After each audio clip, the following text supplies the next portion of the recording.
Welcome back to another episode of the Bad Influence Podcast. I'm Jordan Banderas, and before we begin, don't forget to hit that follow, subscribe button so you don't miss out on any of my episodes. Today, I'm going to talk about something that I honestly believe is extremely important, and this is actually something that you need in order to achieve a happy relationship. I call this the rules of engagement in a relationship. The reason why I want to talk about this is because remember how in episode 71 we talked about how communication is key to any rock solid relationship? Well, lots of people have been asking me what else goes into making a relationship strong. And honestly, not many people know about the rules of engagement. I mean, I didn't even know they existed until my wife and I had to come up with them ourselves. And then I started seeing other couples using similar rules and even read books about it in regards to relationship, how to avoid conflict, how to resolve conflict, that actually talked about this. Relationship experts talk about this and all of that. So my wife and I decided to actually create our own and after learning how to communicate with each other, my wife and I have developed a set of rules that have contributed to the success of our marriage. And I want to share with you the 10 most important ones that have helped us a lot. So, rule number 1, when providing feedback, we focus on specific behaviors rather than attacking or labeling the other person, because it's always better to be kind and constructive rather than critical and hurtful. So in a relationship, you don't have to attack your spouse or your boyfriend or your girlfriend or your significant other. You don't have to call them names. You don't have to say like, you were a dumb because you did this. You don't have to be a dick. You have to be constructive and kind, and that's one of the things that's going to help you resolve the problem, and it's going to let you listen, and the other person is going to feel heard. Rule number 2, instead of using you when expressing how we feel, it's always better to use I.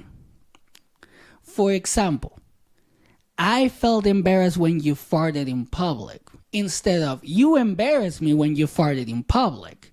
Now, this small change in language can make a big difference in how others receive your words.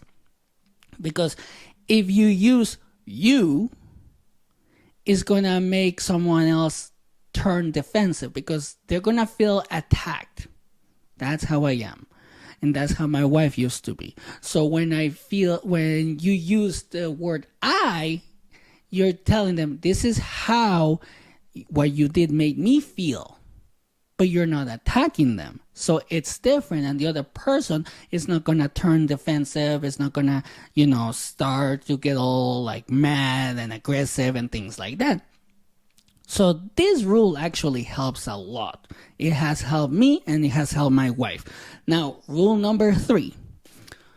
We believe that using extreme language like never and always can sometimes come across as harsh. And to maintain a positive relationship, we try to avoid making any statement that could potentially harm our bond, such as threatening to end our marriage. Like I have heard a lot of people that say like, you can leave whenever you want to. The door is there. I'm going to leave you if you keep doing this. You know what? I shouldn't have gotten married to you. You suck. Shit like that, right? We don't use that, my wife and I, because we understand that such statements can be hurtful and result in long-lasting damage that may be difficult to repair.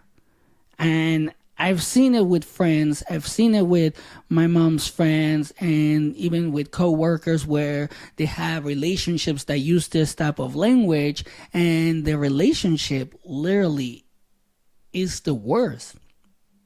So in my opinion, I honestly believe that it's always better to choose words that convey our thoughts in a more friendly and respectful manner. Because if you're having arguments all the time and you guys cannot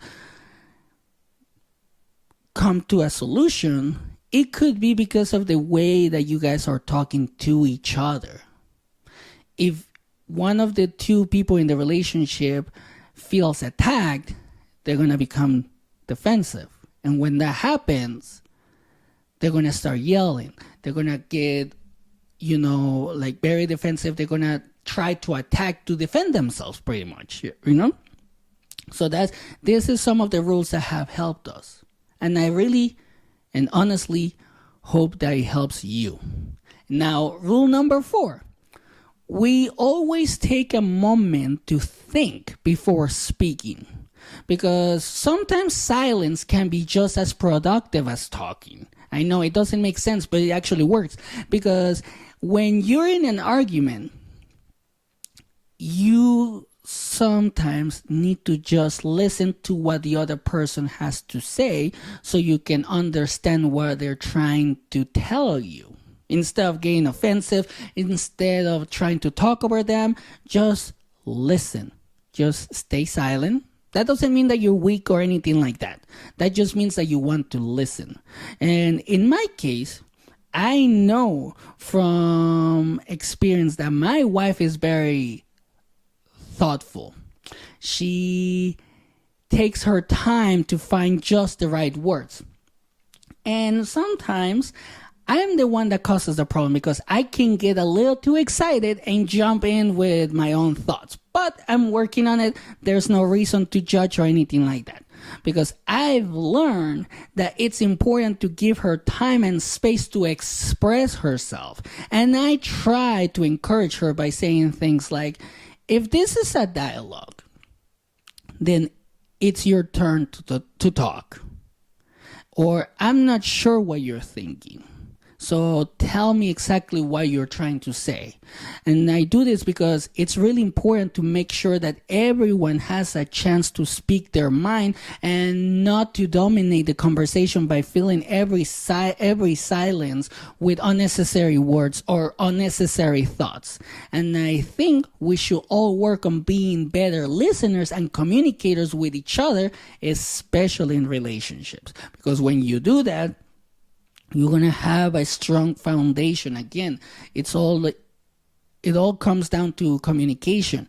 And when you do this, when you have your own set of rules, believe me, your life is going to be better, because you're going to know how to approach the other person, especially when they're having a rough day, things like that. So let's go to number 5. Number 5. If we ever find ourselves in a situation where we're going around in circles, or one of us is too upset, we have agreed that either one of us can take a break. And the person who needs the break should let the other know that the conversation is not working, and say something like, hey, you know what? I care about us. I want to resolve this. But right now I'm too busy. There's so many things going in my head. I'm tired. I'm grumpy. And I don't want to say something that I'll regret later. Can we take a break? And honestly, it's essential that we both understand that taking a break isn't about rejecting or abandoning each other, but about protecting our relationship with each other. So remember that taking a break is a healthy way to deal with intense emotions and prevent any damage to our relationships. Because when you let your emotions run wild, especially during an argument, it's going to get heated. And you may say things that you're going to regret later. And your spouse may not forgive you based on what you have said. So it's better to just say, like, you know what? Let's take a break, right? Now, rule number 6. When either of us feels like taking a break during our conversation, we make sure to continue it later when we're both ready to talk about it.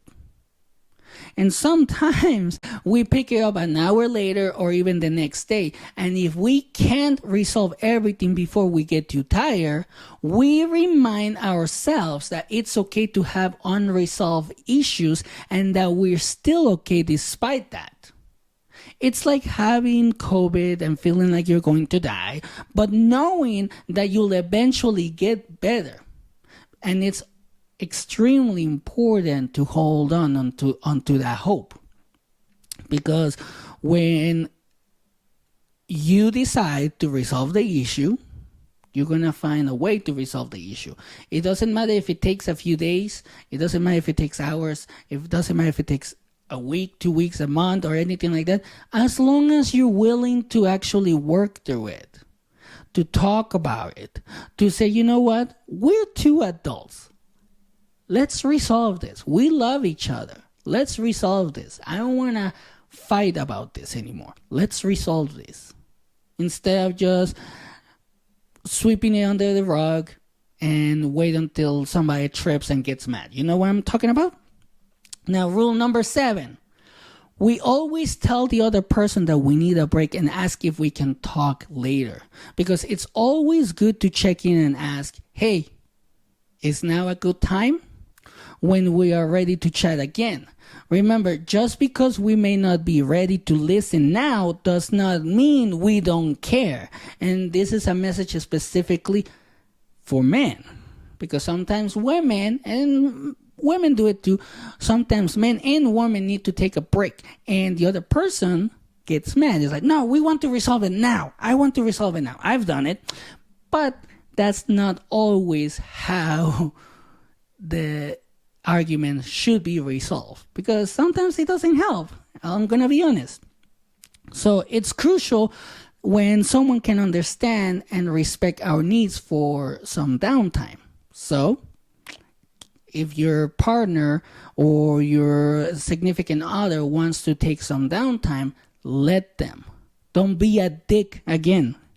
Most of these rules pretty much are saying don't be a dick to your wife.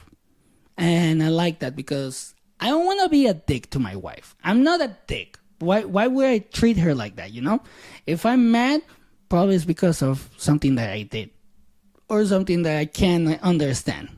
But that's why we have these rules. Now, rule number 8. We give each other and ourselves the space to make silly mistakes and own up to them.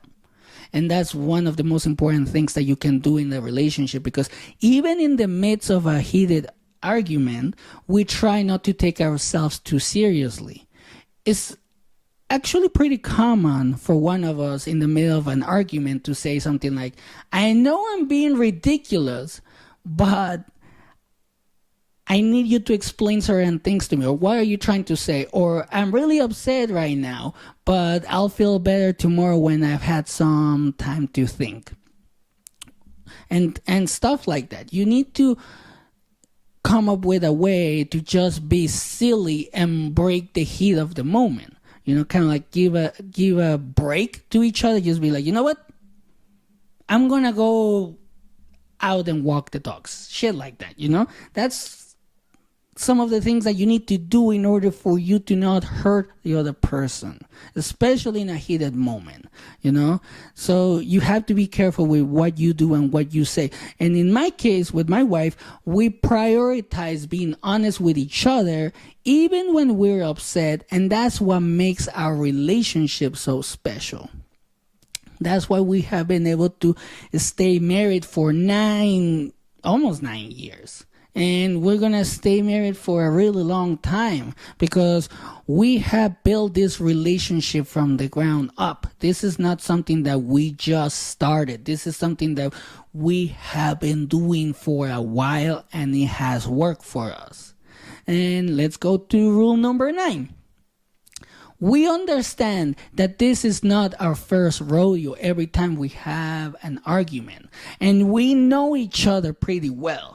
We know what makes each other tick, and we're careful not to push each other buttons. For instance, my wife knows that I've had trust issues in the past, right? So she's understanding and supportive when I get upset about it. If I feel like she has broken our trust because something that got in my head or whatever, we talk about it. And she understands that I'm going to be upset. And I know that there are certain things that I should never say to her during an argument because it will really be hurtful. So I don't do that. And we care too much about each other. A lot. We care so much about each other. And we always try to be kind and considerate. And that's one of the things that I've seen with other relationships. They don't really take a break. They don't really follow certain things, kind of like what I've been talking about. And they like to press each other buttons. They like to piss the other person off. They like to, be like, oh, I know what pisses you off. And now I'm going to piss you off so bad because you ruined my day and I'm going to ruin yours. I know relationships like that. And they're still together. They do it every day in front of their kids. And it's not a way or a good way to have a relationship. If you're always fighting, if you're always pressing your spouse's buttons, you're always pushing those buttons and saying, you know what, I'm going to piss you off today. Why? Because I'm pissed off. You have to be kind and considerate if you want the relationship to work, right? At least you have to be like that. And then let's go to number 10. Number 10 is really important because you have to understand that, in this situation, we understand that we got into this marriage because we love and care for each other.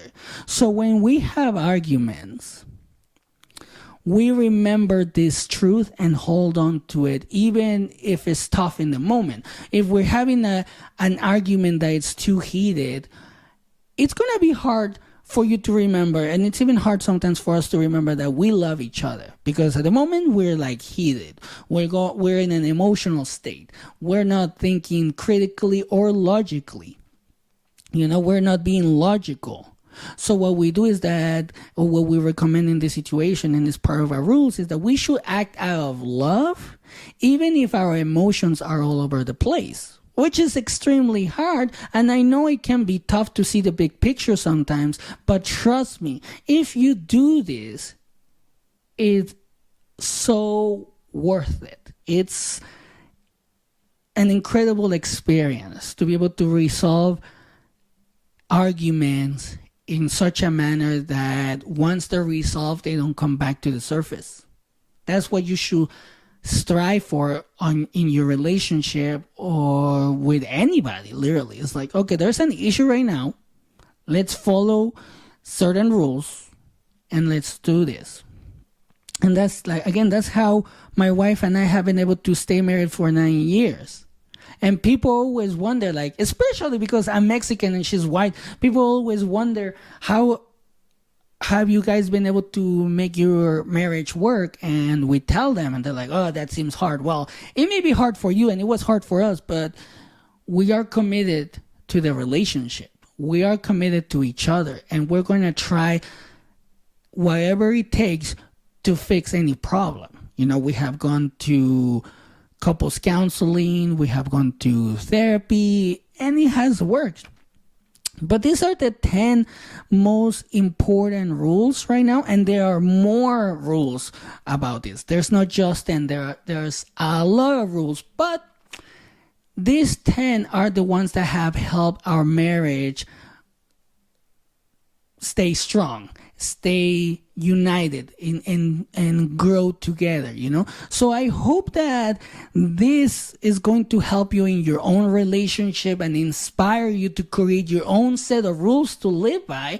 So when you and your significant other are having issues or having arguments, you guys can come up with a way to fix those problems, especially if you have kids.